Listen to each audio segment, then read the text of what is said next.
Sejam todos bem-vindos aos seminários Audiência de Custódia e Inclusão Social na Prevenção da Criminalidade e Uso Prejudicial de Drogas e Audiência de Custódia, Inserção Social e Prevenção ao Uso Problemático de Drogas, realizado pela Fundação Oswaldo Cruz e Secretaria Nacional de Políticas sobre Drogas, com apoio do Tribunal de Justiça do Estado de São Paulo, Escola Paulista da Magistratura e Defensoria Pública do Estado de São Paulo. Compõem a mesa de alinhamento desse seminário Dr. Rafael Franzini, que é o representante do Escritório das Nações Unidas sobre Drogas e Crimes no Brasil, Dr. Marcos Vieira de Moraes, juiz do setor de inquéritos policiais DIPO, doutora Fabiane Sabaini, representante do Ministério Público atuante no setor de audiência de custódia, Dr. Vitor Maximiano, defensor público do Estado de São Paulo, doutora Luciana da Assunção, promotora de justiça do Ministério Público do Rio Grande do Norte. Para promover a abertura dos trabalhos, com a palavra, Dr. Rafael Franzini. Bom dia. Para mim é uma honra enorme presidir agora esta fala, esta mesa onde qualificados profissionais vão falar sobre um assunto que eu tive a oportunidade de conhecer assim de primeira mão ontem. Eu participei de umas audiências, eu fiquei totalmente impressionado. Eu conhecia algumas destas questões de forma teórica, mas não tinha a possibilidade de compreender o alcance, a importância e as consequências dessas audiências. Então, para mim é uma honra enorme e também é um prazer, porque estou aqui com velhos amigos. O Vitor é um amigo de já 4 anos. Chegamos juntos a Brasília e no percurso do tempo nós continuamos cultivando essa amizade. O Dr. Marcos eu tinha conhecido ontem, presidindo umas audiências, e também a promotora a Luciana. Então, para mim, insisto, não somente uma honra do ponto de vista profissional, do ponto de vista do trabalho que nós fazemos, mas também pessoal, né? Se vocês me permitem essa licença. Então, eu vou dar a palavra às distintas pessoas que vão começar. Se eu não me engano, a primeira vai ser a Luciane. Não, o Dr. Marcos. Tá. Então, vai ser primeiro o Dr. Marcos. Vai começar com a sua fala. Bom dia a todos. É um grande prazer estar aqui. Agradecer as palavras do Dr. Rafael, dar minhas boas-vindas ao Vitor, a Fabiana e a doutora Luciana. Acho de vital importância um encontro como esse para reunirmos profissionais de várias áreas para que abrimos uma discussão a respeito de um tema tão importante que é a audiência de custódia, mas também voltado para o impacto da questão das drogas, né? Então, eu me sinto inicialmente na obrigação de falar um pouco sobre a audiência de custódia, uma vez que vejo aqui presente no auditório algumas participantes que não são da área jurídica. Então, acho importante fazer uma introdução inicialmente nesse aspecto. Me perdoe quem é da área jurídica e que já tem uma experiência maior na questão de audiência de custódia. A audiência de custódia, a meu ver, é um avanço, né, no Estado Democrático de Direito, representa um ponto importante para que seja ouvido o mais breve possível a pessoa que é detida em flagrante. Ela decorre da Convenção Americana de Direitos Humanos, o Pacto de São José de Costa Rica, e também no Pacto Internacional de Direitos Civis e Políticos. O Brasil estava um pouco atrasado na questão de reconhecer, de implementar a audiência de custódia, uma vez que ela foi recepcionada em 1992 e somente a partir de 2015 a gente conseguiu implementar esse projeto que foi trazido para nós aqui em São Paulo pelo CNJ. Muito difícil foi a implementação, uma vez que surgiram críticas inicialmente, uma visão um pouco simplista de que a audiência de custódia seria apenas uma forma de esvaziar presídio, de colocar na rua de forma indiscriminada presos perigosos, e o que não se viu na realidade. Acabamos percebendo que o Brasil tinha uma política criminal de uns tempos para cá de excesso de prisões cautelares, né? Havia um número elevadíssimo de presos provisórios e muitas vezes esses presos demoravam 90 dias para terem primeiro contato com os juízes, uma vez que o flagrante funcionava de uma forma no papel apenas. Ele era apresentado no DIP, onde eu comecei, antes das audiências de custódia. Inicialmente, o juiz analisava tão somente a regularidade da prisão em flagrante.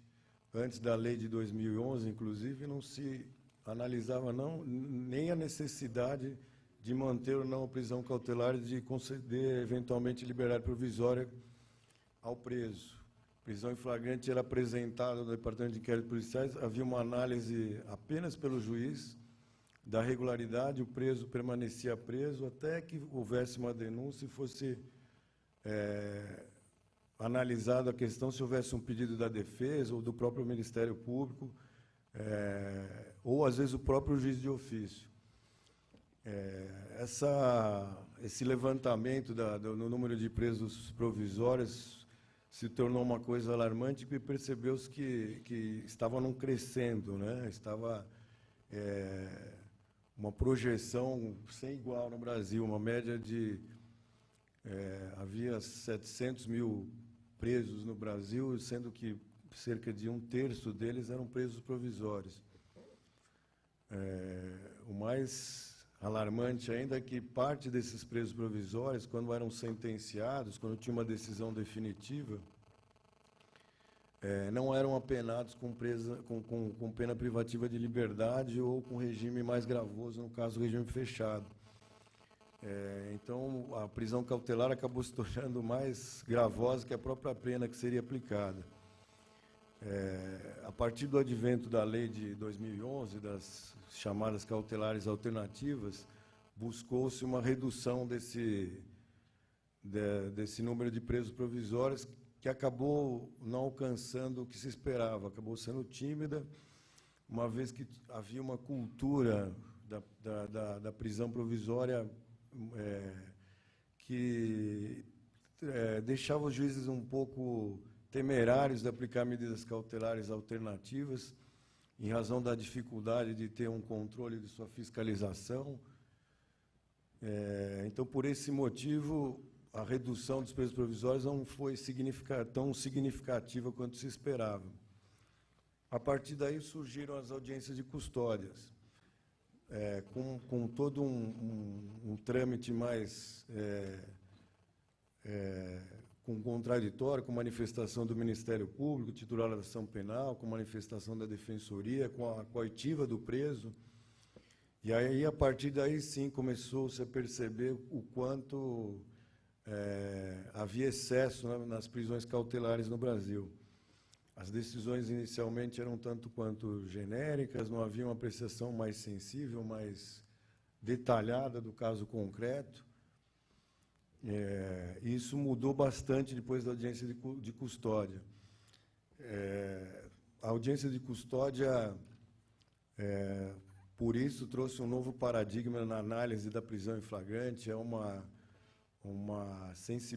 sensibilização maior dos operadores do direito em analisar a situação do caso concreto, em analisar o quanto é necessário ou não a prisão cautelar.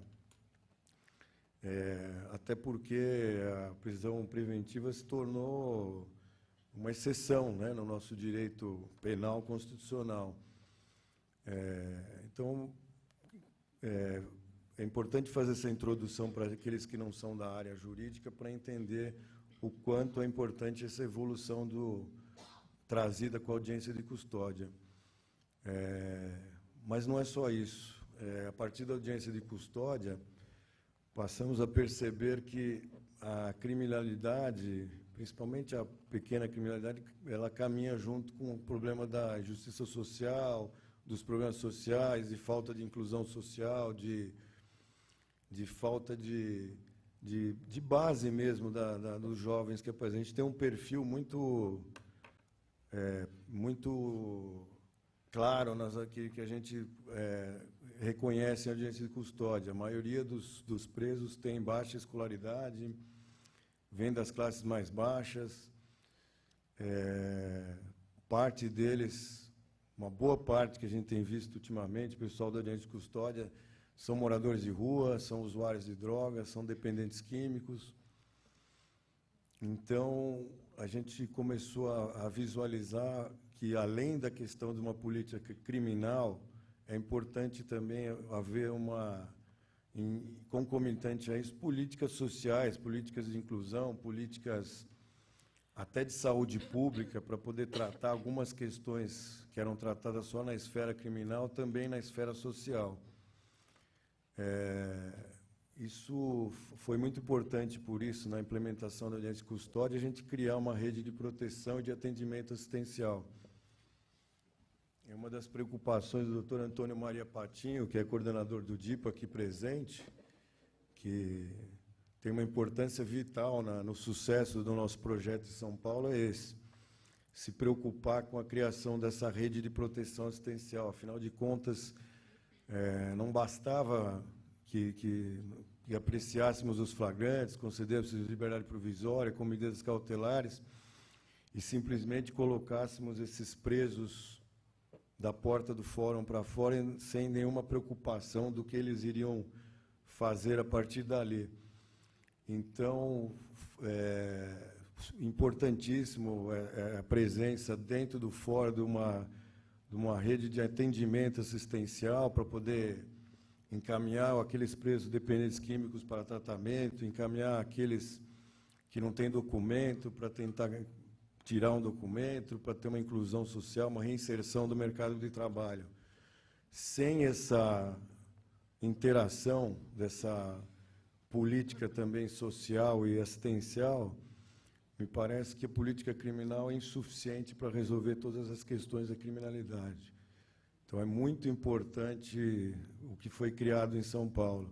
A gente está tentando evoluir nesse aspecto, principalmente um dos temas de hoje, que é a questão da droga, tentando criar um novo convênio para fazer atendimento na área de psiquiatria, que possibilite até a feitura de um laudo provisório, que ateste eventual imputabilidade ou dependência química para poder encaminhar o preso que é solto em audiência de custódia para fazer tratamento, até para fazer tratamento ambulatorial, até de internação nos casos mais graves. Então, nesse aspecto, isso foi um avanço na audiência de custódia. Todos os operadores de direito acabaram percebendo essa questão, com grande sensibilidade do Ministério Público, do pessoal da Defensoria Pública, o quanto era importante fazer essa análise mais sensível. É preciso separar a questão da criminalidade, da alta criminalidade, do indivíduo perigoso e do indivíduo vulnerável social, que acaba cometendo pequenos crimes. Sabemos que não é possível que todos sejam colocados em liberdade por questões óbvias. Alguns têm realmente periculosidade, necessitam permanecer presos cautelarmente. Mas é necessário fazer uma análise mais específica, mais profunda da questão, já no início da prisão cautelar, para evitar enviar para os centros de detenção provisória indivíduos que, em princípio, não necessitam dessa custódia cautelar. O que se percebeu é que, principalmente na questão de tráfico, é que uma visão mais repressiva e mais genérica de encaminhar todos aqueles presos com drogas, seja em pequenas quantidades ou em atos de venda, acabaram incrementando o crime organizado. Dentro dos presídios, não podemos negar, há um domínio de organizações criminosas. E a inclusão desses jovens presos por tráfico de droga acaba permitindo que eles sejam cooptados pelo crime organizado. Então, um dos avanços também que eu vejo na audiência de custódia é essa mudança de postura, de posicionamento quanto aos presos por tráfico de drogas. Desde o início da audiência de custódia, a gente viu uma redução das prisões preventivas em se tratando de tráfico de drogas. Antigamente, ou antes da audiência de custódia, geralmente as cautelares as cautelares alternativas eram aplicadas somente para aqueles crimes mais leves, que não envolviam violência ou grave ameaça, que não eram considerados hediondos como o tráfico de drogas. A partir da audiência de custódia, da entrevista do preso, da análise das condições pessoais, do grau de vulnerabilidade, percebemos que também, em alguns crimes mais graves, como é o tráfico de droga, é possível fazer uma separação e colocar em liberdade alguns indivíduos primários, jovens, que são presos por tráfico de droga. É preciso criar um novo paradigma, que a prisão cautelar não é a solução para o problema da criminalidade e da violência. É preciso que tenhamos consciência de que é necessário políticas assistenciais, políticas na área de saúde pública, que caminhem junto com políticas criminais repressivas e preventivas, para que possamos atingir um nível de segurança pública que todos desejamos e um nível de paz social. Então, são algumas palavras que eu trago aqui. É importante os temas que nós vamos ter hoje. Depois vou passar a palavra para o Vitor, que é um conhecedor profundo dessa questão da droga e do impacto que ela traz na criminalidade. A doutora Fabiana também vai trazer a opinião do Ministério Público. Basicamente, o que eu queria colocar para vocês, essa questão da audiência de custódia e da evolução desse ganho que a gente teve, apesar das críticas, houve realmente um ganho, um fortalecimento das garantias constitucionais que o Brasil prevê na sua Constituição.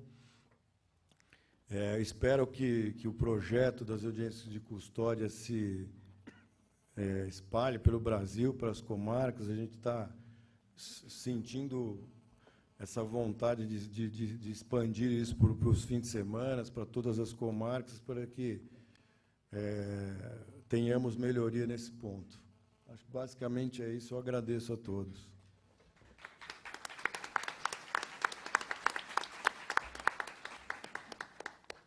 Obrigado, doutor Marco. Continuando com a ronda das falas, vou dar a palavra à doutora Fabiane, que é a representação do Ministério Público, né? Bom dia a todos e a todas aqui presentes. Meu nome é Fabiana Sabaini, eu sou promotora de justiça aqui em São Paulo há 15 anos e há 2 anos estou designada para trabalho nas audiências de custódia.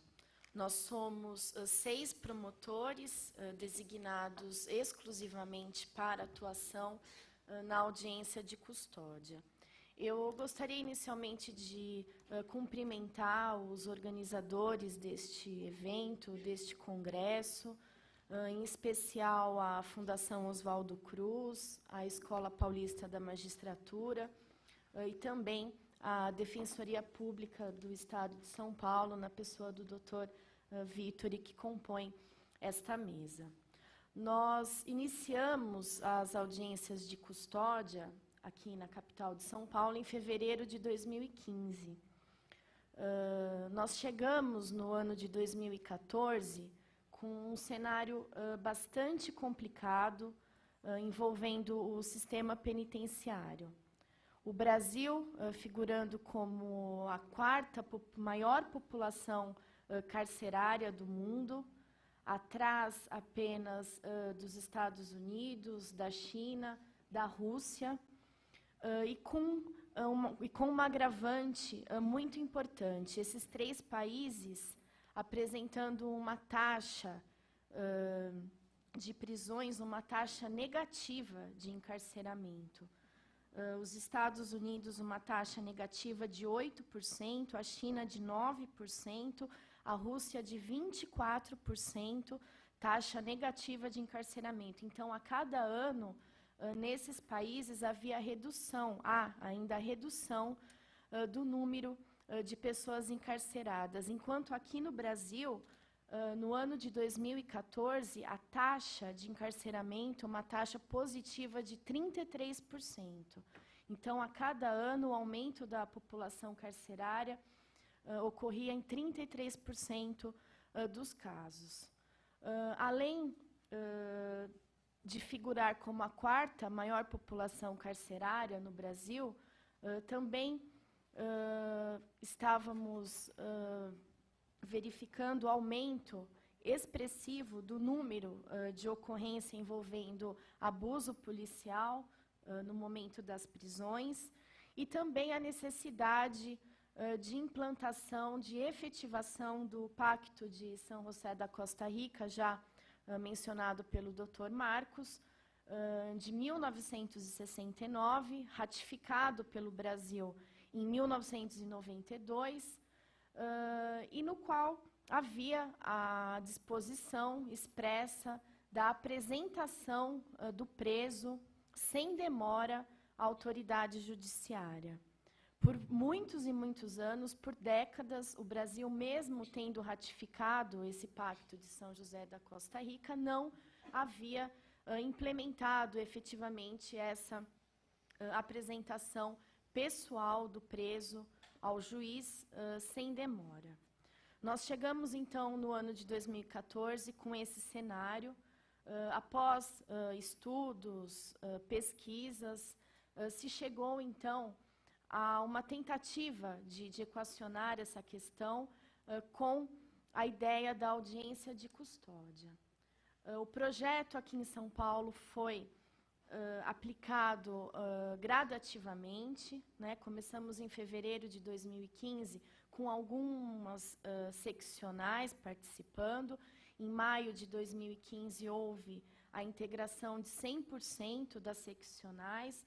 Nós temos hoje mais de 100 distritos policiais, 8 delegacias seccionais, mais as delegacias especializadas, e a partir de maio de 2015, então, 100% da apresentação de presos na capital. Para os senhores terem uma ideia, de fevereiro de 2015 a dezembro de 2016, foram realizadas mais de 36 mil audiências de custódia aqui na capital de São Paulo. Os nossos números são expressivos. E se nós chegamos agora, 2 anos completados das audiências de custódia, com um certo sucesso, eu acredito que no início recebemos muitas críticas, muitas pessoas duvidavam de que aqui na capital de São Paulo seria possível e viável a realização de audiência de custódia de 100% das pessoas presas em flagrante. E se hoje, 2 anos depois, a gente conseguiu essa implementação, nós devemos muito a 2 vertentes. A primeira, ao DIPO, na pessoa do Dr. Antônio Maria Patinho. Eu sou testemunha presencial do esforço hercúleo que o Dr. Patinho teve para que as audiências de custódia fossem uma realidade aqui na capital de São Paulo.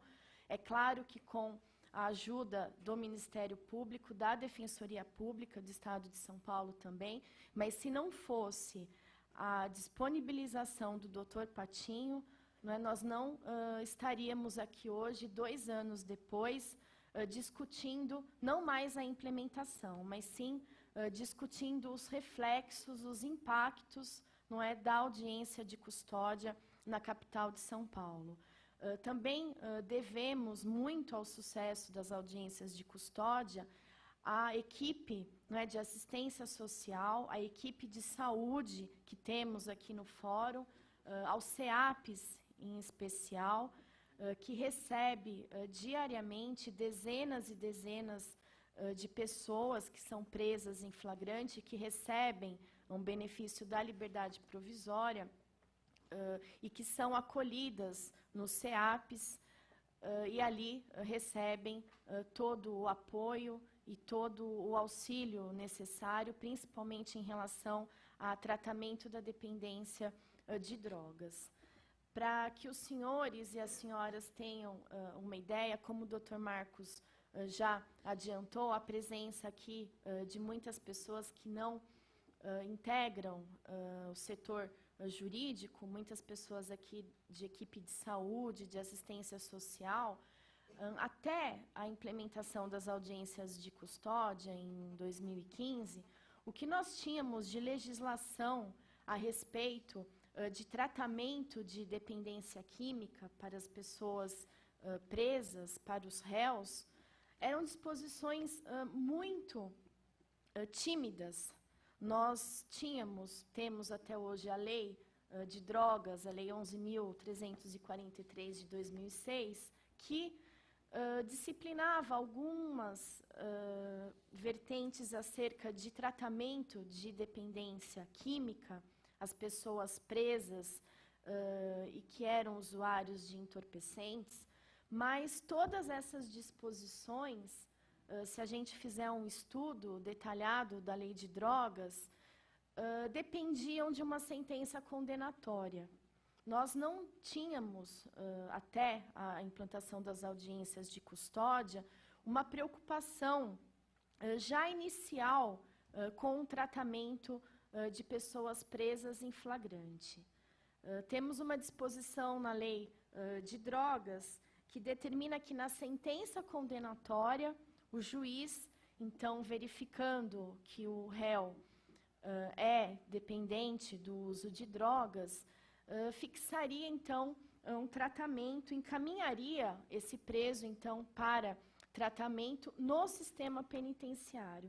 Com relação às pessoas, aos réus que não permaneciam presos, que eram soltos, ou porque presos por porte de entorpecente, e recebiam, então, benefício da transação penal, da suspensão condicional do processo, esses usuários de drogas presos em flagrante, que não tinham a prisão em flagrante convertida em prisão preventiva, ficavam absolutamente sem respaldo algum do Poder Judiciário, do Ministério Público.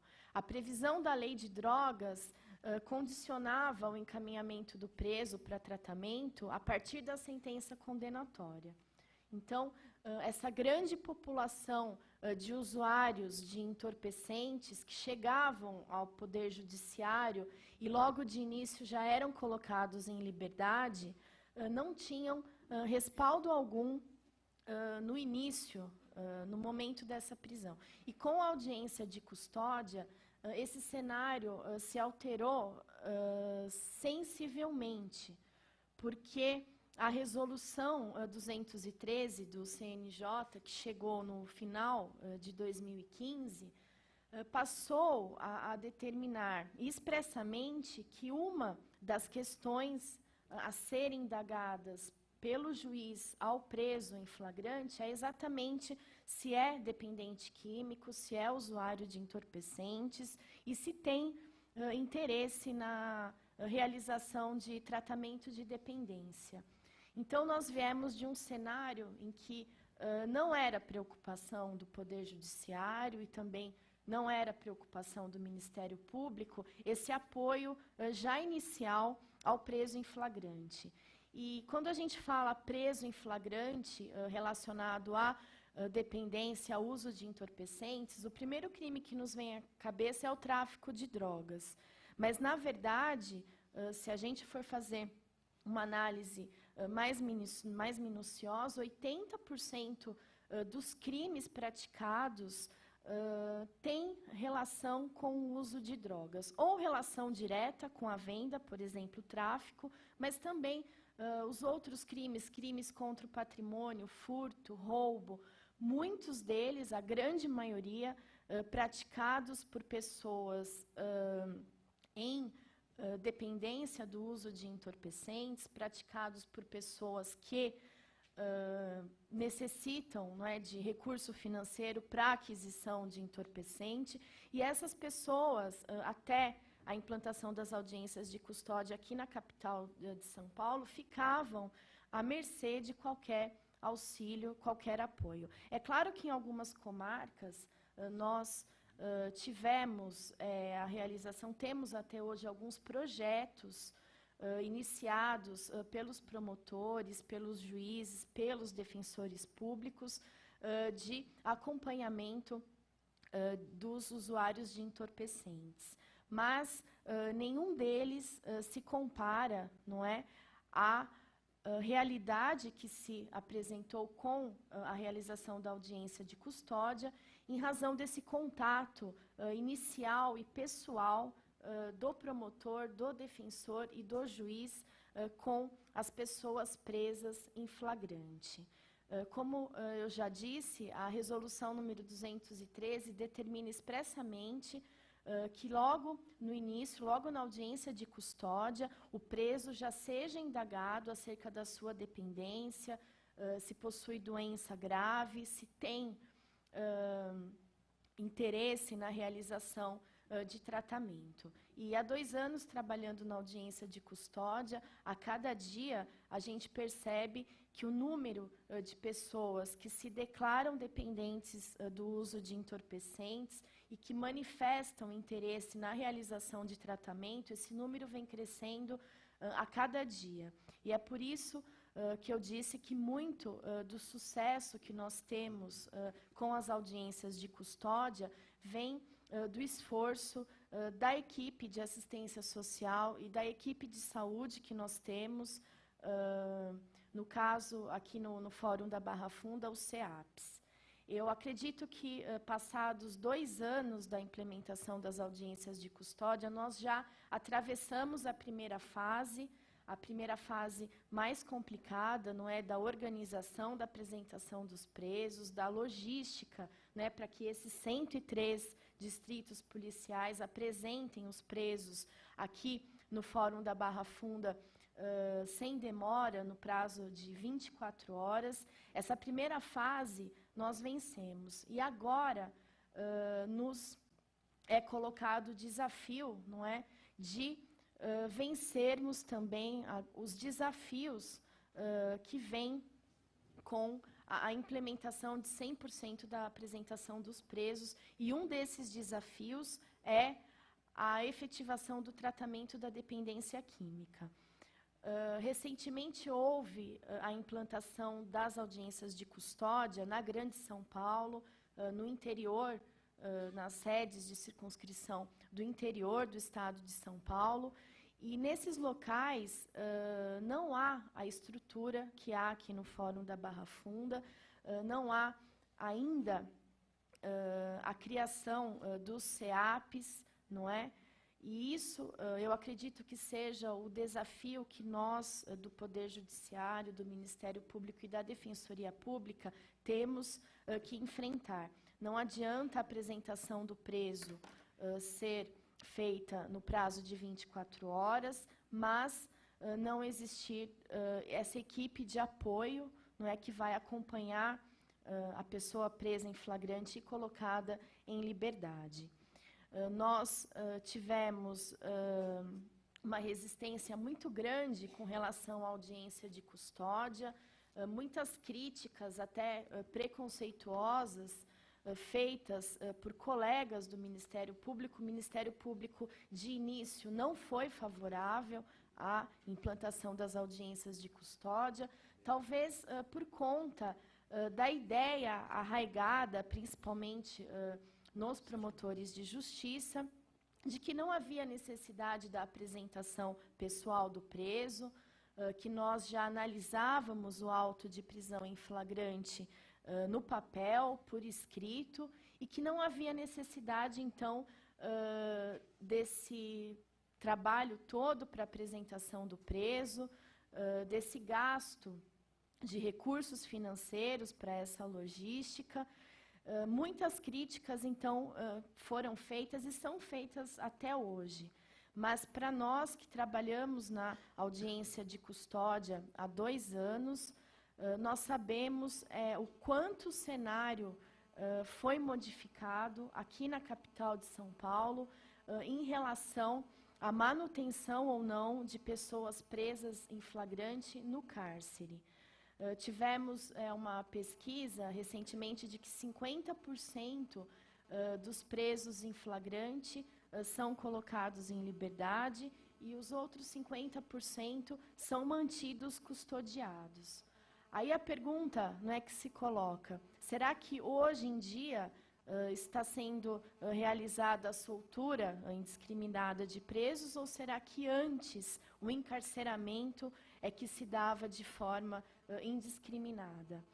Aquela ideia arraigada principalmente no órgão da acusação de que crime de tráfico de entorpecentes, o autor de crime de tráfico de entorpecentes deve responder ao processo preso, essa ideia vem sendo alterada significativamente.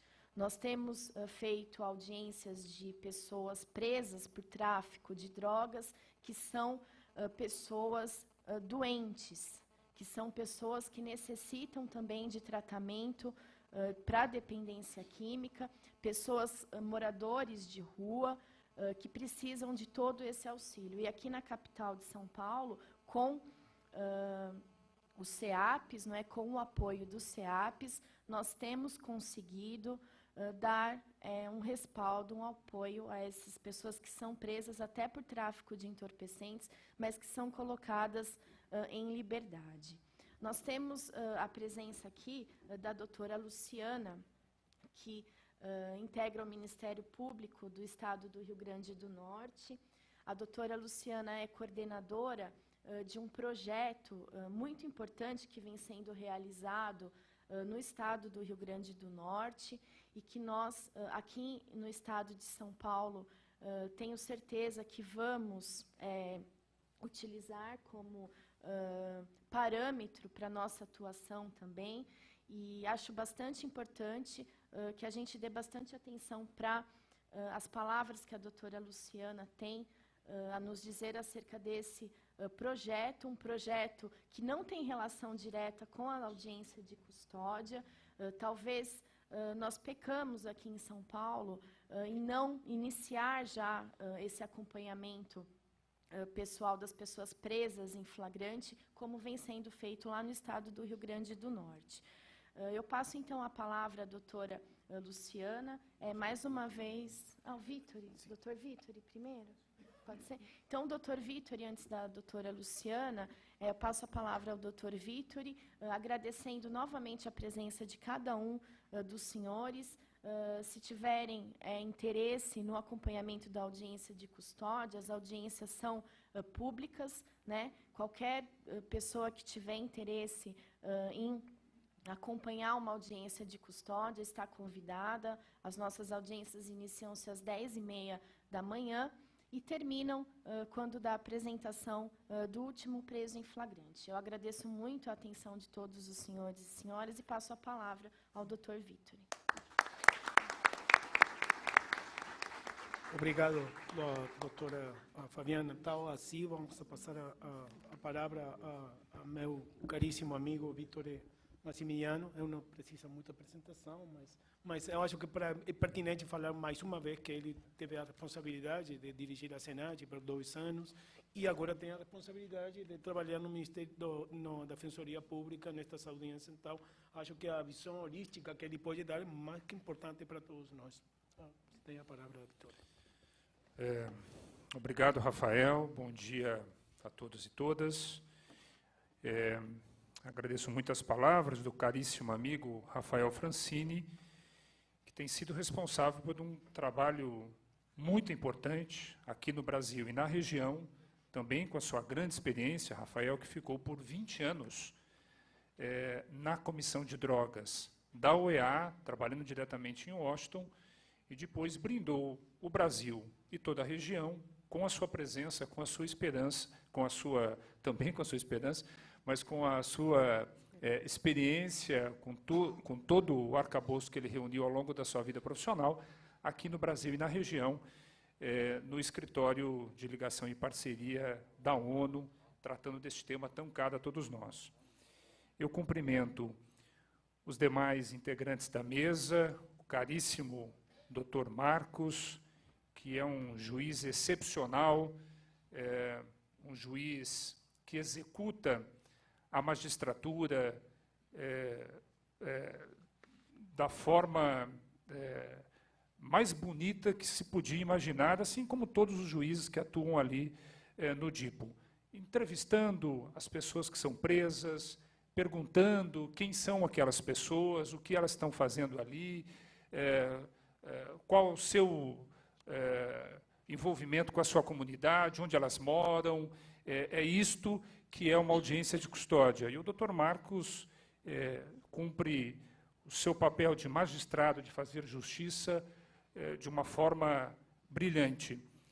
Há poucos dias, para que os senhores e as senhoras tenham conhecimento de quem é o Dr. Marcos, ele, certamente, com alguma dúvida, e eu sempre digo, viu, Marcos, que é difícil julgar. Eu prefiro essa posição de defender uma das teses. E um caso difícil, um caso duro, que envolvia, inclusive, violência doméstica. É de uma lesão leve. Certamente, se aquela pessoa que estava presa em flagrante, ainda que ela viesse, primária, ainda que ela viesse a ser condenada, ela iria cumprir pena em liberdade. E havia o reclamo da vítima pela fixação de medidas protetivas. O Dr. Marcos, depois de ouvir as partes, e com muita sabedoria, concedeu a liberdade provisória, fixou as medidas protetivas e, se não bastasse, ele pegou o telefone e ligou para a vítima, para avisá-la de quais seriam as consequências daquela medida, de quais as providências que ele havia adotado em prol de uma solução para o caso no imediatismo, tal como colocado ali. Então, imaginem vocês a repercussão positiva de um caso como este, em que a própria vítima chega ao ponto de receber uma ligação de um magistrado para explicar o que aconteceu e as implicações da sua decisão. Então, Marcos, fica aqui publicamente o meu reconhecimento ao seu trabalho e de toda a equipe dos juízes do DIPO, que é igualmente de forma brilhante coordenada pelo Dr. Patinho, que, como já foi dito aqui, sem dúvida, é o grande responsável por esse projeto estar implementado como está hoje, e eu não tenho dúvida em afirmar, produzindo resultados incríveis. Incríveis para o país, incríveis para a sociedade brasileira. Evidentemente que o país e boa parte do mundo está em busca de construir alternativas para sistemas prisionais inchados, superlotados, para buscar alternativas à política de drogas, e especialmente quando a política de drogas se intercala com o sistema de justiça no âmbito do processo penal. Boa parte do mundo, e o Brasil, nos primeiros lugares, tem buscado alternativas para esta complexidade de fatores, e eu não tenho dúvida em afirmar que o Dr. Patinho, quando vestiu a camisa e encampou esta missão de estruturar em São Paulo, de forma inédita, as audiências de custódia, o país deve muito ao Dr. Patinho, à equipe de juízes, à equipe de promotores, à equipe do CEAPS, que tem atuado, do Redes, que também está aqui, muitos profissionais do Redes, e evidentemente que eu falo com muito entusiasmo. Eu, quando voltei de Brasília, depois de uma honrosa passagem pela Secretaria Nacional de Política sobre Drogas, talvez por um destino que me caiu, O meu cargo original era do DIPO e, quando eu voltei, as audiências de custódia estavam se realizando. E o meu impacto foi extremamente positivo, né? Eu atuava num período antes das audiências de custódia no DIPO, naquela fase em que o Dr. Marcos já relatou, em que se avaliava somente papel, e depois numa nova etapa, em que, além do papel, havia um ser humano na ponta da mesa, com todas as suas dificuldades, com todos os seus relatos, com todas as suas vulnerabilidades, o relato da dificuldade com a moradia, o relato com a dificuldade, até mesmo na sua relação familiar, com o uso abusivo de drogas, e, evidentemente, que este retrato da vida como ela é, sobretudo em um país marcado por desigualdades, marcado por dificuldades na estruturação dos equipamentos de proteção social.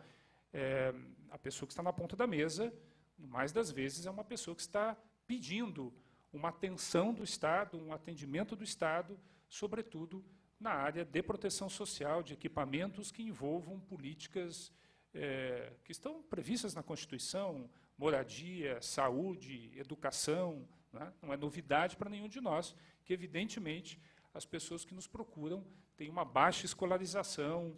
A maioria relata que sequer concluiu o ensino fundamental. Não é? Errado, nos surpreende, não é, Marcos, Fabiana, quando há um relato de que a pessoa concluiu o ensino superior. Acho que dá para contar nos dedos quando isso se passou em audiência de custódia. Mas eu aproveito também para cumprimentar a doutora Fabiana, que tem atuado também de forma extremamente positiva nas audiências de custódia, toda a equipe do Ministério Público, os defensores públicos aqui presentes também, doutora Luciana, que eu tive a honra de conhecer à frente do projeto Transformando Destinos no Rio Grande do Norte. Acho que uma experiência incrível que vai aqui também nos relatar, e essa troca de experiência de maneira muito positiva. Cumprimentar, então, todos os juízes, promotores, defensores, equipes de agentes psicossociais, vejo aqui também estagiários, profissionais das mais diversas áreas. Eu quero aqui apresentar rapidamente alguns dados, muitos dos quais já foram aqui relatados pelo Marcos e pela Fabiana, e esses dados estão no portal do CNJ. Há uma publicação do CNJ sobre a audiência de custódia de 2016, com números muito atuais, depois já de um balanço em dezembro de 2016, com um balanço de mais de um ano da realização de audiências de custódia nas principais capitais do país. Em dezembro de 2016, eram 18 estados realizando audiências de custódia, com 174 mil audiências realizadas em todo o país. Em 48% dos casos, segundo o levantamento, os dados são oficiais, portanto, do próprio CNJ, em 48% dos casos, houve concessão de liberdade provisória.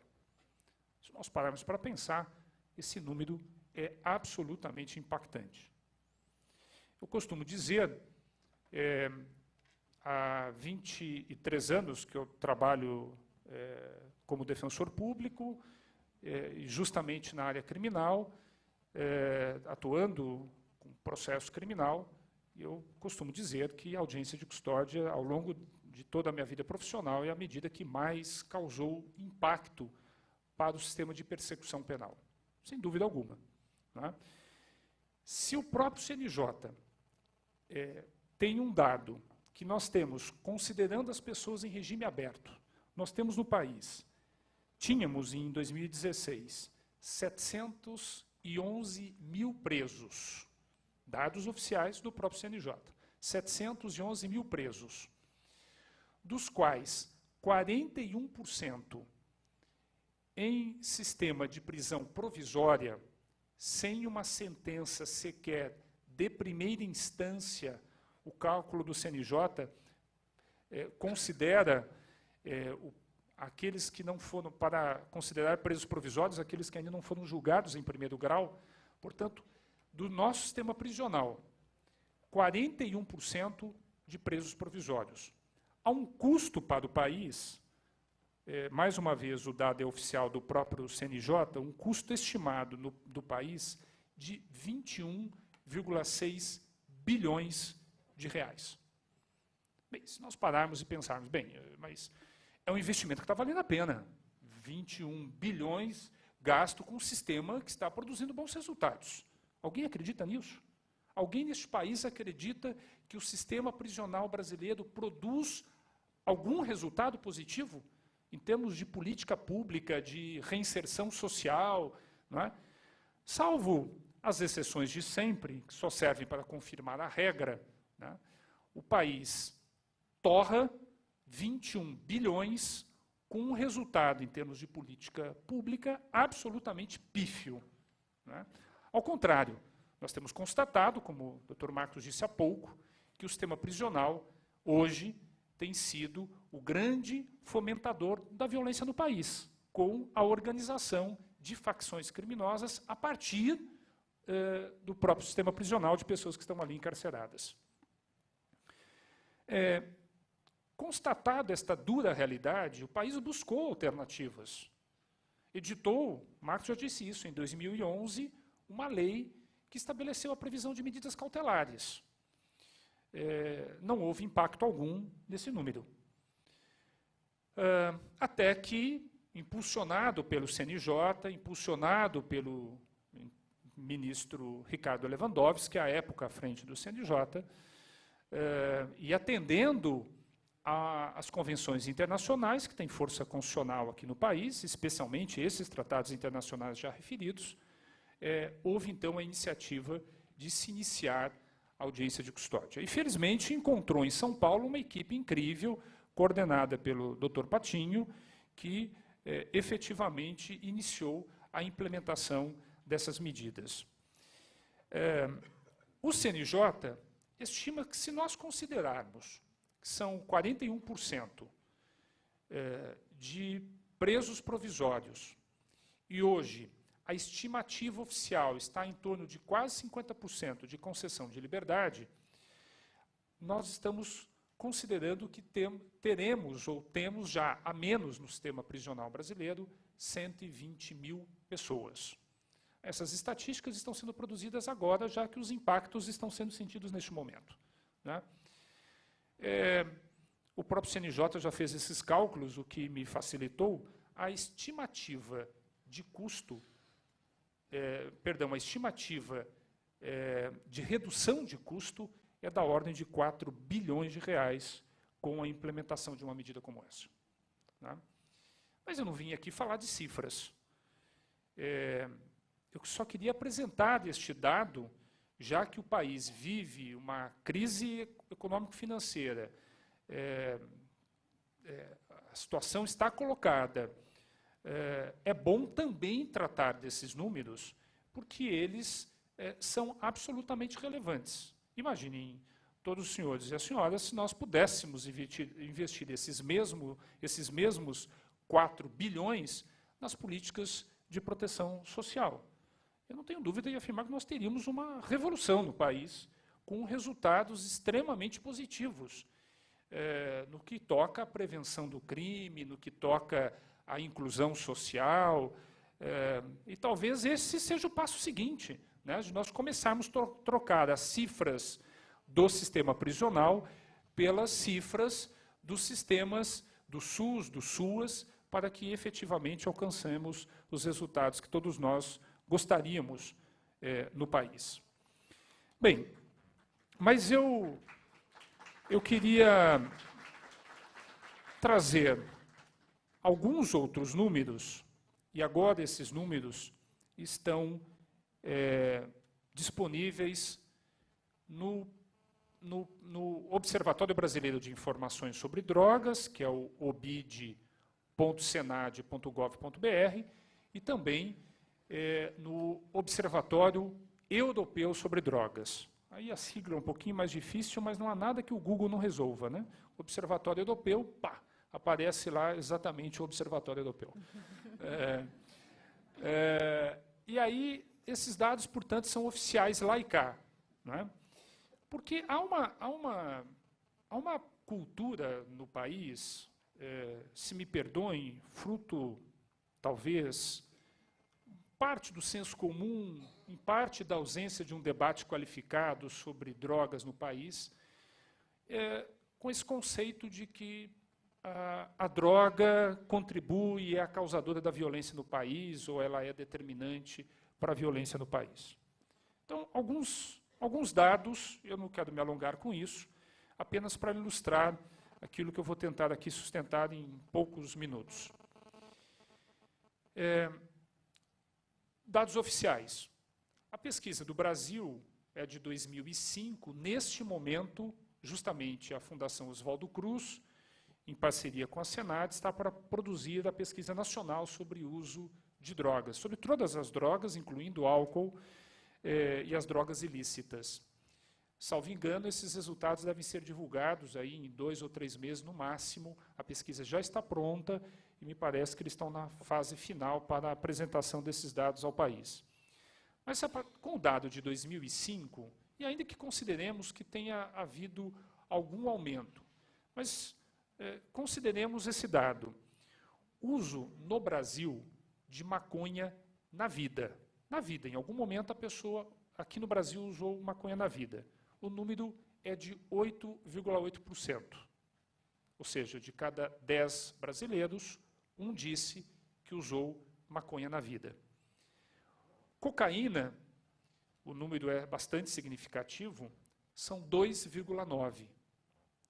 Portanto, de cada 100 brasileiros, 3 disseram que já usaram cocaína uma vez na vida.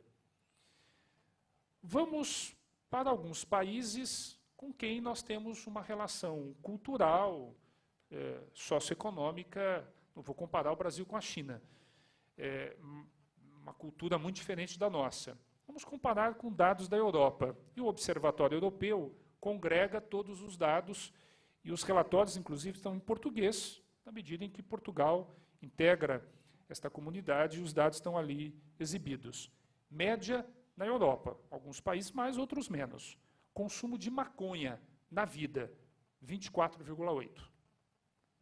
Cocaína, 5,1%. Um país, Espanha, maconha na vida, 30,4%. Cocaína, 10,3%. Na vida, sempre na vida. Estados Unidos, um país com quem nos relacionamos o tempo todo. Maconha na vida, 43,7%. Cocaína na vida, 14,3%. Né? Então, é verdade que no Brasil nós usamos bastante droga. É verdade, os números estão aqui. Né? Mas, evidentemente, que há outras regiões do mundo que há um conjunto de fatores para tentar explicar esse fenômeno, evidentemente, mas há um conjunto de fatores que demonstram que o uso é muito mais intenso do que o uso aqui no país. Agora vamos ao índice de violência. E o melhor indicador para índice de violência é a taxa de homicídio. Taxa de homicídio no Brasil. Aquela taxa para 100 mil. Brasil, 27,4%. Para 100 mil. Nós estamos na 7ª colocação mundial no tocante a taxas de homicídio. Isso é nacional. Em São Paulo, um pouco menos, outras regiões, um pouco mais. Espanha, 0,7%. Na Espanha, é menos de 1 por 100 mil, né? No tocante ao número de homicídios. Portugal, 0,9%. Estados Unidos, cujo uso de droga é absolutamente elevado, 5,3%. Evidentemente que há um conjunto de fatores para explicar este fenômeno, tá? Especialmente a questão econômica, mas isto faz desmistificar esta falsa premissa de que a droga contribui para o crime. O que pode contribuir para o crime é a vulnerabilidade não cuidada. Né? É a vulnerabilidade levada ao extremo em que o Estado não cuida, não é? As pessoas não têm um espaço de moradia, não tem programas para o trabalho e, somada a isso, a desagregação familiar e, eventualmente, a um uso abusivo de drogas, nós temos aí uma combinação que pode ser uma combinação bastante nociva para a vida daquela pessoa, sobretudo, mas, em algum momento, também um risco desta pessoa ser vítima de um delito ante a vulnerabilidade e, eventualmente, envolver-se em infração penal. Né? Não é à toa que o público da custódia é exatamente este público, baixa escolaridade, no mais das vezes, com dificuldades com moradia, com dificuldades de inserção no mercado de trabalho. Né? Todos aqui que trabalham com audiência de custódia, nós, ao longo de todo o dia, ouvimos o mesmo relato. Qual é a sua profissão? Ajudante de pedreiro, lava rápido, vendedor no farol. Né? São pequenas atividades que permitem alguma renda que certamente é incapaz de permitir àquela pessoa uma moradia digna, o cuidado com a família, o cuidado com a sua própria vida. Né? Então, decididamente, não é a droga que pode contribuir para o aumento dos índices de violência, mas é a falta de políticas de proteção e a falta de políticas de cuidado. Trazendo agora um pouquinho para a questão do tráfico de drogas, e nesse ponto, mais uma vez, eu invoco o grande desafio colocado para o mundo. Não é? O desafio não é só do Brasil. Se nós formos ao Uruguai, em homenagem aqui ao Rafael, certamente o país está discutindo alternativas para a política de drogas. Aliás, ninguém mais do que o Uruguai está discutindo essas alternativas, quando no Uruguai se introduziu uma política bastante inovadora para uma substância específica, que é a maconha. Mas o Supremo Tribunal Federal, incomodado com esse estado de coisas, vem numa toada de mudança de conceitos. E essa mudança de conceitos me parece que passa a repercutir fortemente perante o sistema de justiça, e que bom que tenha sido assim. Né? Porque, para quem não é do sistema de justiça, a lei de drogas ela chega ao ponto de proibir a concessão de liberdade provisória para quem é acusado de tráfico de drogas. Está expresso na lei. Mas o Supremo já disse que essa disposição é inconstitucional. A lei de drogas diz que, quando a pessoa é condenada por tráfico de drogas, não cabe a substituição por penas restritivas de direito. Mas o Supremo já disse que esse dispositivo é inconstitucional. A Constituição diz que o tráfico de drogas é hediondo, mas quando o tráfico de drogas for tratado como, aspas, privilegiado, porque incide aquele famoso parágrafo 4º do 33, para pessoas primárias não envolvidas com organizações criminosas, o Supremo já disse, esta hipótese não é hedionda. Né? Ora, se nós somarmos esse conjunto de decisões do Supremo, cabe liberdade provisória, cabe restritivas em determinadas hipóteses, o privilégio não é hediondo. Né? O Supremo está estabelecendo uma dosagem para o tráfico de drogas. Muito bem, o Brasil se comprometeu, como todos os países, perante a comunidade internacional, de enfrentar o tráfico. Ok. Mas há uma dura realidade de pessoas jovens, pobres, não capacitadas para o trabalho, que estão sendo cooptadas pelo tráfico de drogas e que merece do país uma resposta. E a resposta que nós vínhamos dando era a prisão. E, decididamente, isso não deu certo. Né? Isso não deu certo.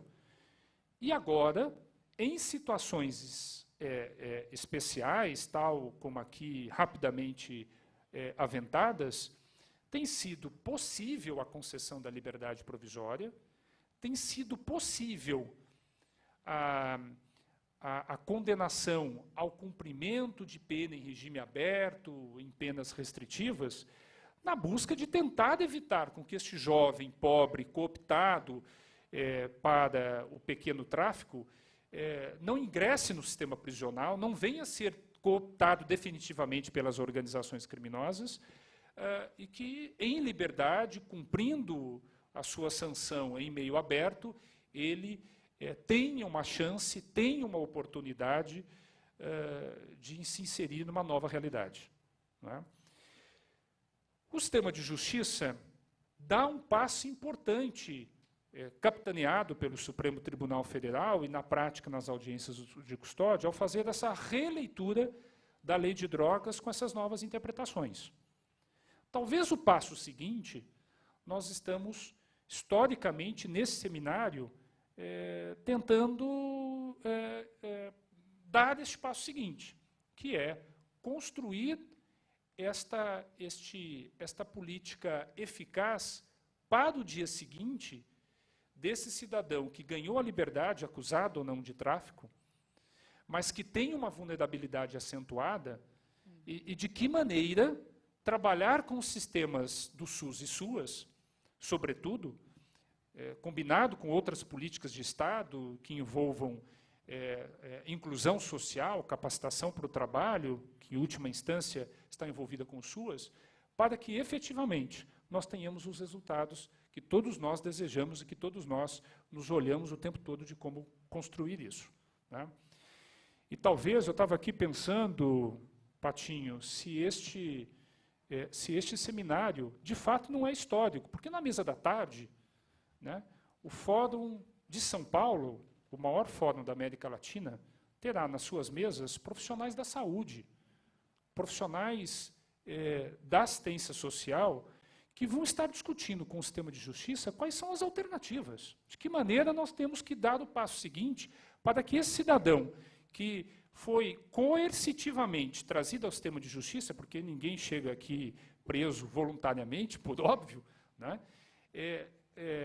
Se foi dado a ele uma oportunidade, e o sistema permite dar a ele a oportunidade, qual é o passo seguinte para que, efetivamente, um trabalho de prevenção, de construção de reconstrução daquela vida, seja dado de forma eficaz.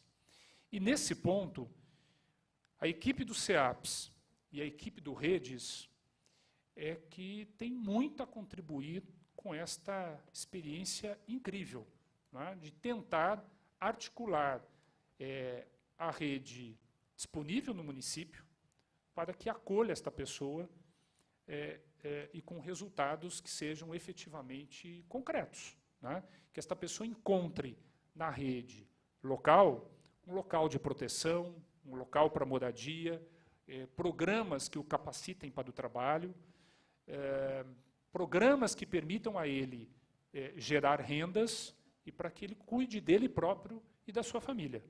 Eu não tenho dúvida em afirmar que, se nós conseguirmos concretizar este passo seguinte, e os passos estão sendo dados, porque o CEAPS e o Redes estão trabalhando, mas evidentemente que essas equipes dependem dos serviços em funcionamento, né, não são heróis, mas dependem das equipes atuando no território.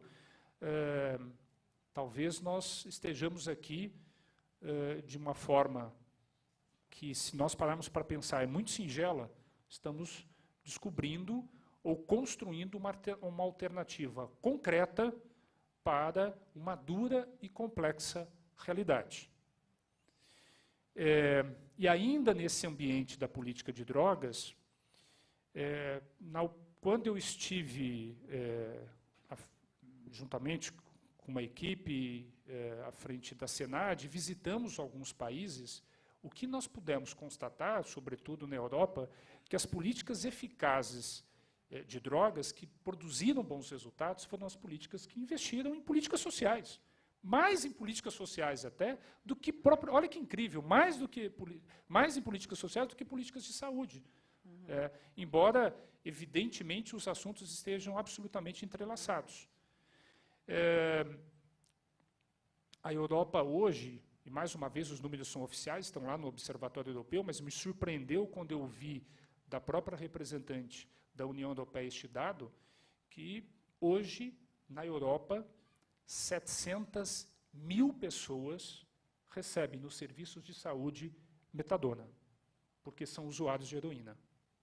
Nos anos 80, as cenas de consumo de drogas na Europa eram as cenas da Cracolândia de São Paulo, se não mais graves, porque era uma época que havia consumo de uma droga injetável combinada com uma época em que o HIV produzia efetivamente mortes.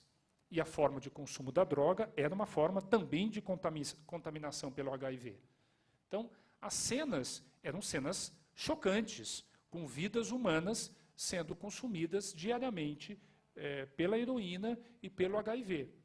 E a resposta que a Europa deu não foi com internações forçadas, não foi com forte repressão, foi verdadeiramente com políticas sociais. A ponto de hoje nós termos no sistema europeu 700 mil pessoas tomando metadona, porque são consumidores de heroína, e as cenas de uso em locais públicos praticamente desapareceram na Europa. É raro, quando a gente consegue de vez em quando ir ou assistir a documentários sobre a Europa, é raro a gente ver em locais públicos consumidores de drogas na Europa. E ainda hoje na Europa, conversávamos ontem, né, Rafael, um consumo bastante elevado de metanfetaminas e outras substâncias que ainda não causaram tanto impacto aqui no Brasil. Né? Não sabemos o dia de amanhã, lamentavelmente. Os desafios verdadeiramente estão colocados. Acho que o CNJ deu um passo importantíssimo ao colocar na agenda do país audiências de custódia, enfrentado uma dura realidade, buscado uma alternativa. O impacto positivo está colocado, há uma potencialidade de 120 mil pessoas a menos por ano no sistema prisional brasileiro, com economia para o país e com possibilidade de investir em políticas sociais, em políticas de saúde, que são verdadeiramente as políticas que podem produzir os resultados desejados. Né? Mas é lugar comum falar que as políticas sociais podem produzir os resultados.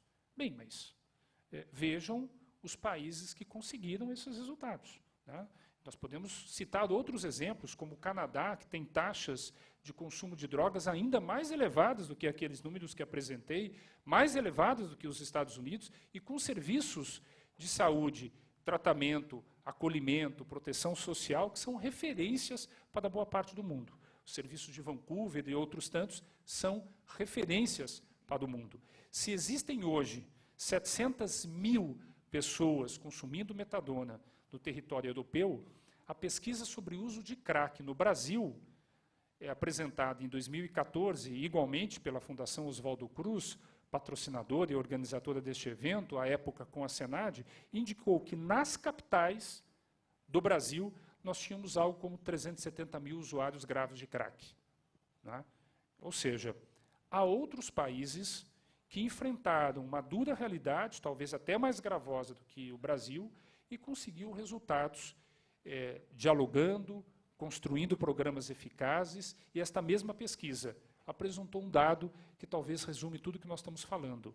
79% das pessoas que falaram que são usuárias de crack disseram: eu quero me tratar.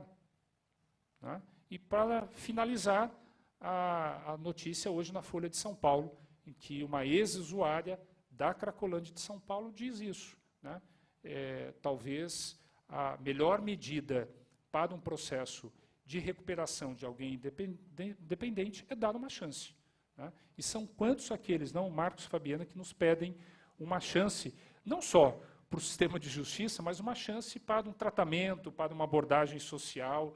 E este passo seguinte, talvez hoje, seja o grande desafio para que nós tenhamos rede estruturada e articuladores para que as pessoas consigam chegar nesta rede e consigam nela se inserir e produzir esses resultados eficazes do ponto de vista social.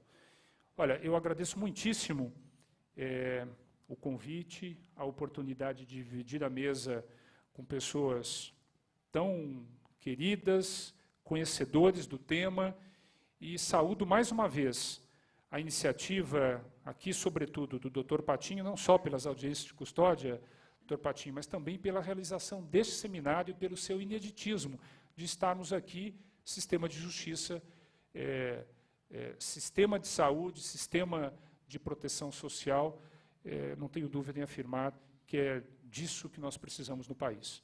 Muito obrigado.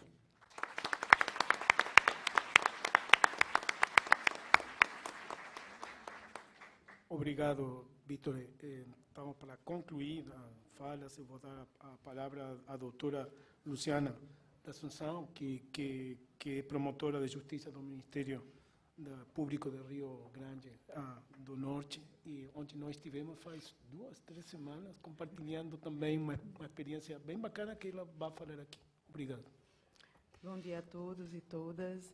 Gostaria de inicialmente cumprimentar o Dr. Rafael. É um imenso prazer revê-lo, né, nesse espaço riquíssimo de debates, dessa nova reflexão, eu digo, do espaço criminal da política de drogas, a respeito de encaminhamentos e questionamentos que devem ser feitos, reordenados e rearranjados, né, no que diz respeito a enxergar o ser humano como sujeito de direitos e na perspectiva da dignidade humana.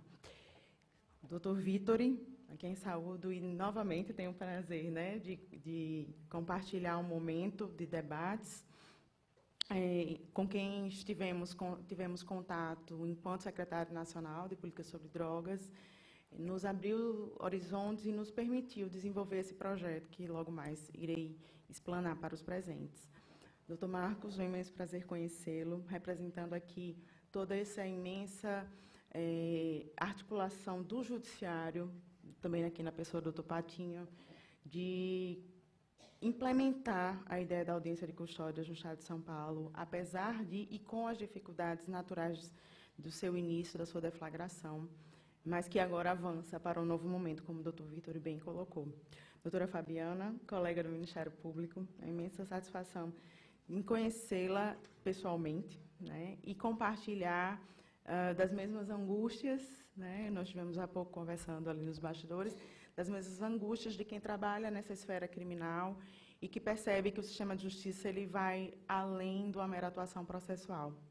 Gostaria de saudar também minhas colegas aqui presentes, né, coordenadoras também do projeto Transformando Destinos, desenvolvido pelo Ministério Público do Rio Grande do Norte, doutora Ivelusca e doutora Sandra, aqui presente, doutor Henrique Baltazar, juiz de Direito, responsável pela Central de Custódias no Estado do Rio Grande do Norte, a quem em breve me reportarei novamente.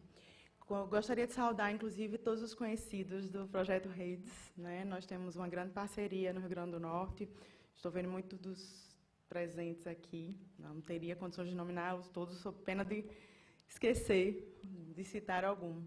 Aos colegas do Ministério Público de outro Estado, né, com quem tivemos a oportunidade de compartilhar outros momentos, outros debates, né, meus cumprimentos, novamente a todos e todas aqui, presentes nessa riquíssima experiência de debates do sistema de justiça com outros sistemas como os de saúde e de assistência e outras tutelas de políticas públicas. Gostaria de iniciar contextualizando o que é o projeto Transformando Destinos do Ministério Público Potiguar. Em verdade, o projeto ele se justifica, ele teve uma razão de seu nascimento, né?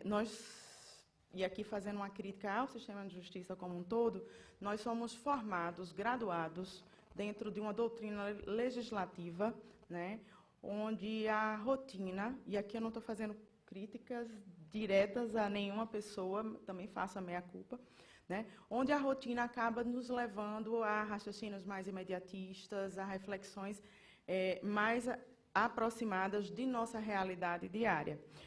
E o projeto ele nasceu dentro de uma angústia das coordenações de centros de apoios operacionais do Ministério Público do Rio Grande do Norte, de compreender como atuar na temática de drogas. Eu não digo nem da política de drogas, eu digo da temática de drogas.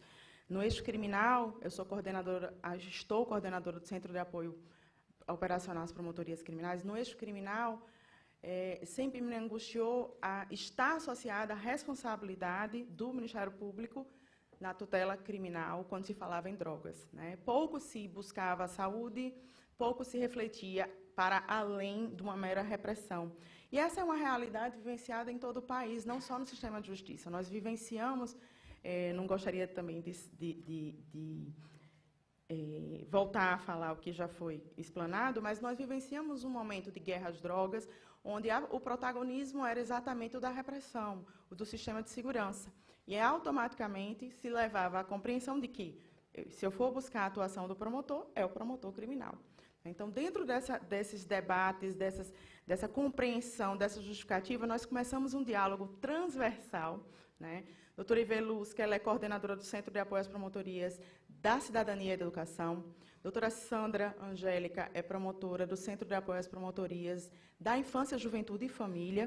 E doutora Iara, que não está aqui presente, Iara Pinheiro, ela é coordenadora do Centro de Apoio às Promotorias de Saúde. Então, nós começamos a trocar ideias e perceber que, como todo profissional, costumamos trabalhar em ilhas. Quando eu me reporto à rotina, é exatamente isso. Dentro do seu dia a dia, você acaba enxergando a demanda que está ali presente, né? Principalmente no sistema de justiça. Trabalhar com processos criminais, por exemplo, de traficantes ou de usuários, onde nós temos, sim, a preocupação com aquela pessoa. Não somos insensíveis. Há, sim, uma preocupação, mas nós costumamos delegar essa preocupação através de um mero encaminhamento, né? Não há uma reflexão corriqueira de pensar, esse encaminhamento foi eficaz? Esse encaminhamento está adequado? Né? O que aconteceu com essa pessoa? Então, esse projeto ele passou a ser desenvolvido inicialmente para dentro do próprio Ministério Público, buscando integrar promotores de diversas tutelas. Eu sei que temos aqui pessoas que não são da área jurídica, mas dentro do Ministério Público há uma divisão de especialização, onde o promotor atua no criminal, na saúde, como eu citei aqui, através da exemplificação da coordenação do projeto, no meio ambiente, né, no consumidor, e há, naturalmente, uma tendência de se trabalhar em ilhas. Eu trabalho com o assunto consumidor, eu vou falar com o juiz da minha tutela, às vezes até com a defensoria pública, mas eu não enxergo o problema dentro de toda a sua complexidade dentro de um sistema, né? E esse é o grande desafio da política de drogas. O projeto, ele precisou sair de dentro do Ministério Público, sair da esfera interna de debates, para trazer diversas parcerias e compreender que nós não temos como lidar com a temática de drogas sem compreender que o encaminhamento adequado é a indução da política de drogas. Cada qual dentro do seu espaço, cada qual dentro do seu profissionalismo, precisa atuar de forma integrada, transversal, intersetorial, né? Então, o que literalmente nós colocamos através do projeto? A ideia de que precisamos tirar do papel o que já está escrito, o que está preconizado na Lei 11.343. Nós temos uma lei de drogas que, polêmicas à parte, né, ela trouxe avanços dentro das suas diretrizes e princípios, sistematizando avanços que já ocorriam na legislação comum, principalmente no campo da saúde, como a questão da redução de danos, né, a política de redução de danos. E ela trouxe essa sistematização abordando a política em 3 eixos, como nós conseguimos nominar, né, costumamos nominar, que seria a prevenção, o cuidado, aqui no sentido amplo, atenção, atendimento, tratamento e inserção social, e o eixo da repressão. E o projeto compreende esses 3 eixos como um sistema, como uma engrenagem que precisa funcionar, precisa ser induzida simultaneamente para que esse circuito, esse equipamento funcione, a política funcione. Então, voltando à ideia do projeto, ele é um projeto de indução da política pública sobre drogas. Ele propõe, através de diversas parcerias, através da aproximação de diversos atores, de diversos profissionais, mudar a realidade local para que essas pessoas que fazem uso problemáticos ou não, para as pessoas que vivenciam situação de vulnerabilidade com essa interface de drogas, possam ser compreendidas, possam ser enxergadas, possam ser atendidas dentro de todas as esferas de sistema, seja no sistema de segurança pública, seja no sistema de justiça, seja no sistema de saúde, seja no sistema da assistência, para que todos passem a enxergar a complexidade do fenômeno, é necessário haver uma união de esforços, né? E nessa percalço, nesse caminho que o projeto tem sido desenvolvido, nós formalizamos inicialmente no nosso Estado parcerias com os executivos, né? Então, nós temos um termo de cooperação formado com o Estado do Rio Grande do Norte e com os principais municípios do nosso Estado, que são Mossoró, Natal, a capital, Parnamirim, além de 2 outras cidades que foram escolhidas em razão do mapeamento da violência local com sua interface com o tráfico de drogas. Então, essa indução ela permitiu que a aproximação com os executivos implementassem, tal qual no eixo federal, sistemas locais de política sobre drogas, ou seja, estruturações mínimas dentro desses territórios, para que, então, os diversos atores que têm interface com a temática de drogas passem a trabalhar de forma organizada, sistematizada. O projeto em si, ele tem uma enorme envergadura, sim, né? Ele tem exigido um grande esforço da sua coordenação e das promotorias dos locais onde ele é aplicado, nesses 5 territórios que eu citei. Porém, o que ele tem trazido de inovador e permitido de transformação local é que, no momento em que eu aproximo atores que antes não dialogavam, não por má vontade, de forma alguma, mas que antes não eram colocados a debater sobre aquele tema, eles não tinham a oportunidade de se aproximar. Como disse o doutor Patinho, ele esteve lá no Estado recentemente no workshop, ele disse, eu ficava preocupado, encaminhava para o atendimento, mas eu não conhecia que atendimento era esse.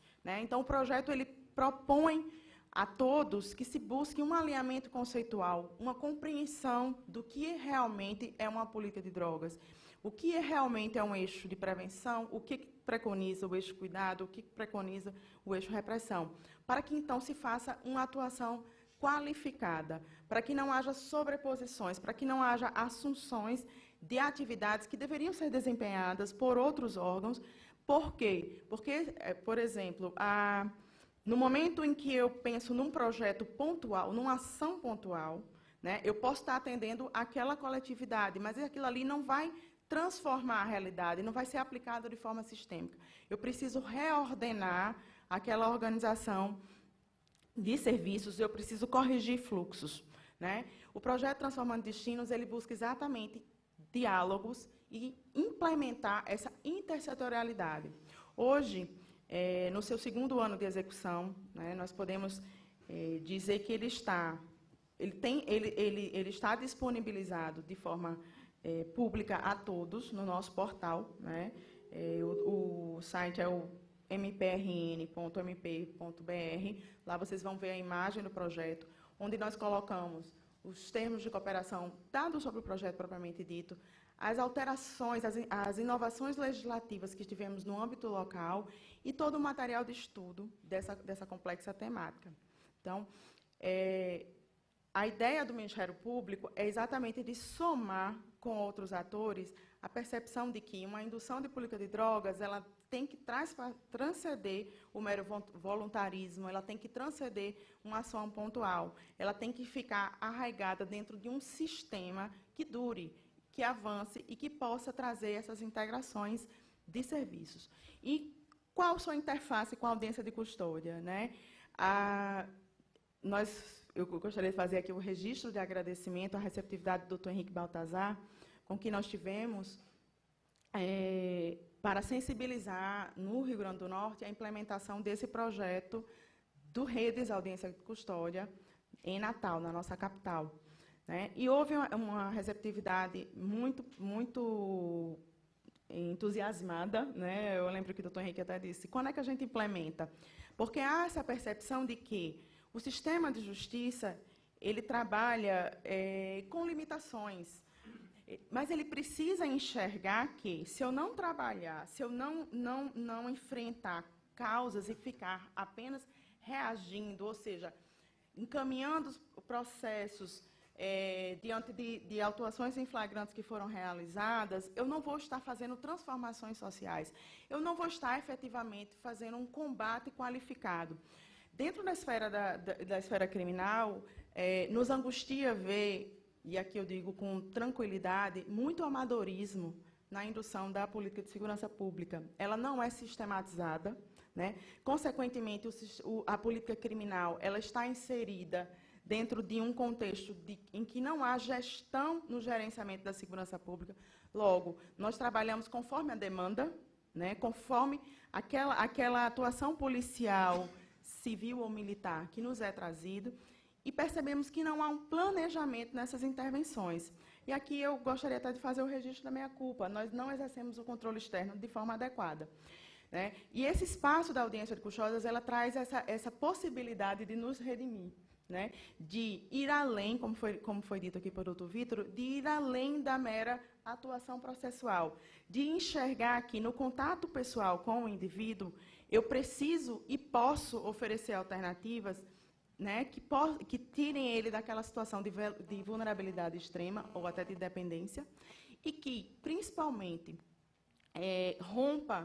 possa permitir que, a partir dessa integração do sistema de saúde, do sistema de assistência, com a busca de uma inserção social, do simples acesso à moradia, acesso ao documento público, essa pessoa saia da esfera da violência, do ciclo de violência, que ela possa ter a opção de tomar um rumo diferenciado, né? E aqui o sistema de justiça dentro da audiência de custódia, ele traz essa interface muito parecida com o que propõe o Transformando Destinos. Nós passamos de uma atuação do sistema em ilha, né, para compreender que o fenômeno é muito mais complexo. Ele vai muito mais além do que um mero impulsionamento processual, né? Hoje, em relação às audiências de custódia, eu compartilho aqui com todos os presentes, persiste em mim uma angústia em relação à interiorização, né? Mas eu acredito que, com esses projetos iniciais desenvolvidos nas capitais dos estados da federação, é possível apontar nortes, apontar alternativas e trazer diagnósticos que demonstram que, realmente,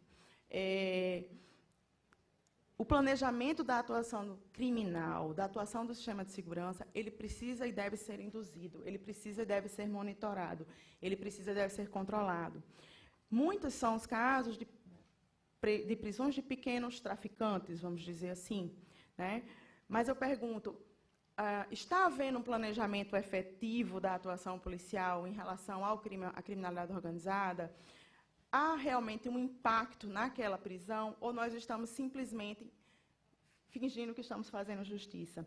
Eu fico muito satisfeita de perceber que nós estamos em diversos espaços. Recentemente estivemos no STJ, num evento, num seminário em celebração aos 10 anos da lei, onde, de fato, houve um debate riquíssimo, com a presença de diversos profissionais, além da área jurídica. Inclusive, o doutor Rafael estava lá presente, né? Além da área jurídica. Por quê? Porque nós que prestamos um serviço de justiça, a aplicação da lei, o cumprimento de normas que são regulamentadas, precisamos compreender que não devemos meramente nos preocupar com estatísticas. Nós precisamos ir em busca de efetividade. A todos nós angustia muito vivenciar o fenômeno da violência, a sensação de insegurança. Mas eu pergunto, estamos fazendo adequadamente essa resposta criminal? Né?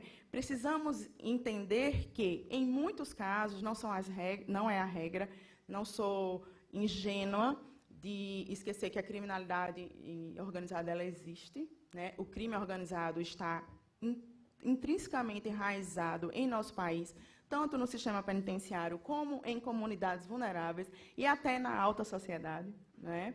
Não sou ingênua de fazer esse recorte, mas precisamos compreender que o sistema de justiça precisa avançar e refletir. Nós estamos fazendo o certo?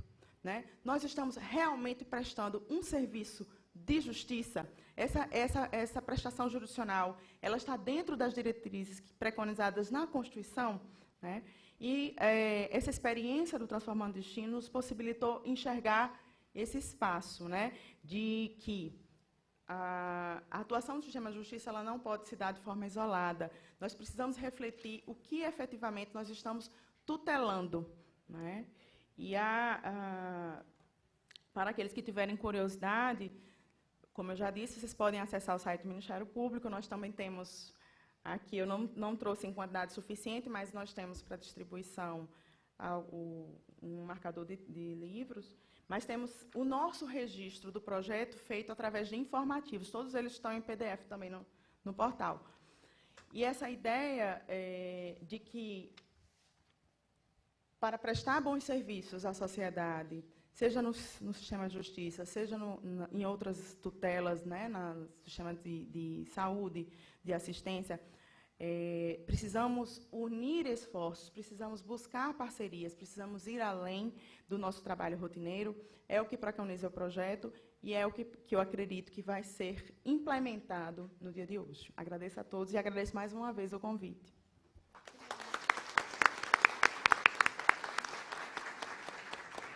Muito obrigado, doutora Luciana. Eu gostaria de 5 minutos, simplesmente, para salientar algumas das ideias que eu vi aqui nestas formidáveis palestras que vocês têm dado. A verdade é que acho sumamente importante salientar que a justiça, não somente aqui em Brasil, mas em outros lugares do mundo, tem criado algumas pautas para transformar a vida de muitos dependentes de drogas. No mundo inteiro tem uma corrente de pensamento dos tribunais de tratamento de drogas que tem muita similitude com o que vocês estão fazendo aqui. Tá? É a identificação das causas de crime como uma das orientações principais. Não as consequências simplesmente, as causas. Se você vai operar sobre uma pessoa, você tem que conhecer as causas. Onde estão as causas da criminalidade? Então, a justiça começa a pensar assim. O olhar do juiz é distinto. E também a justiça começa a pensar o que falou aqui o amigo Vítor. A justiça sozinha não consegue. A justiça é uma porta de entrada. Esta coisa fantástica que vocês estão fazendo aqui com as audiências de custódia é uma porta de entrada. Uma porta de entrada para quem? Para a saúde, para serviços sociais. A pessoa que sai daqui, você tem uma vantagem, você toca essa pessoa, você sabe quem é essa pessoa tem que ser direcionada para uma outra entidade. A justiça concluiu o trabalho acá, mas é a porta de entrada para essa pessoa receber o que tem que receber. Essas pessoas doentes são sujeitos de saúde, não simplesmente sujeitos de direito criminal. Então, eu acho que essas são algumas coisas que têm que ser colocadas e como o Vítor estava falando, hoje nós temos talvez uma questão histórica daqui para frente, porque aqui vai a debater pessoas da saúde, pessoas de serviços sociais, uma oportunidade enorme. E essas tendências da justiça são as tendências que procuram as mesmas coisas, tirar pessoas da cadeia, fazer que essas pessoas não sejam soldados da criminalidade internacional e não condenar essas pessoas a vida toda dependentes das drogas e engajados em uma vida delitiva, coisa que não teria sentido. Eu estava pensando como vou concluir estas palestras fantásticas com um nível alto. Pensei e finalmente eu lembrei quando eu me recebi de advogado, quando a cerimônia de graduação em Uruguai. Aí nós recebemos o decálogo do advogado, escrito por o maestro dos advogados de todos nós, Eduardo J. Couture, que eu vou dizer aqui em espanhol, com licença de vocês. É a quarta recomendação. Lucha. Tu deber es luchar por el derecho, pero el día que encuentres el derecho en conflicto con la justicia, lucha por la justicia. Muito obrigado.